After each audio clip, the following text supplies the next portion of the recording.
Dans cette partie, nous allons parler de l'équation réduite d'une droite. Nous allons commencer en nous intéressant tout d'abord au cas des droites parallèles à l'axe des ordonnées. Considérons une droite D parallèle à l'axe des ordonnées. Il existe un unique nombre k tel que l'équation cartésienne de D s'écrive sous la forme x égale k. La relation x égale k est appelée l'équation réduite de la droite D. Quelques exemples. La droite D1 ici a pour équation x égale 1, la droite D2 a pour équation x égale moins 2 et la droite D3 a pour équation x égale 4. Intéressons-nous à présent au cas des droites non parallèles à l'axe des ordonnées. Considérons une droite D non parallèle à l'axe des ordonnées d'équation cartésienne à x plus by plus c égale 0 avec b qui est non nul. Le vecteur v qui a pour coordonnées 1m avec m qui est égal à moins a sur b, c'est un vecteur directeur de la droite D. Et le nombre m, c'est ce que l'on appelle la pente de la droite D. Un exemple, la droite D d'équation cartésienne 3x plus 2y moins 11 égale 0, elle a pour vecteur directeur le vecteur u de coordonnées 1, moins 1,5. Sa pente, elle vaut donc moins 1,5.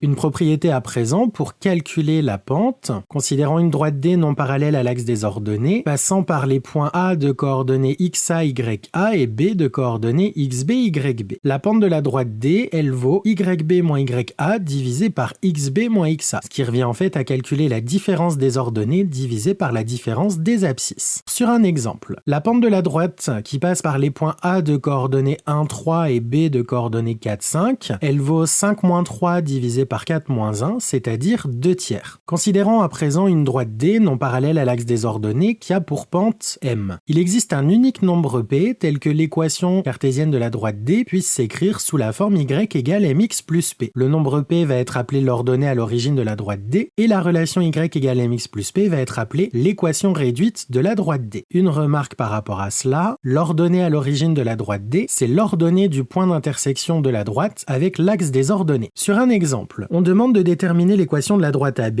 avec le point A qui a pour coordonnées moins 2, moins 1 et le point B qui a pour coordonnées 1, 5. A et B n'ont pas la même abscisse, donc la droite AB, elle admet une équation de la forme y égale mx plus p. La pente de la droite AB, elle vaut 5 moins moins 1 divisé par 1 moins moins 2, c'est-à-dire 6 tiers, qui est égal à 2. Aussi, le point A appartient à la droite AB, donc ses coordonnées vérifient l'équation de la droite. On a donc 2 fois moins 2 plus p qui est égal à moins 1, ce qui nous donne moins 4 plus p qui est égal à moins 1, et donc p est égal à 3. Donc, l'équation réduite de la droite AB, c'est y égale 2x plus 3.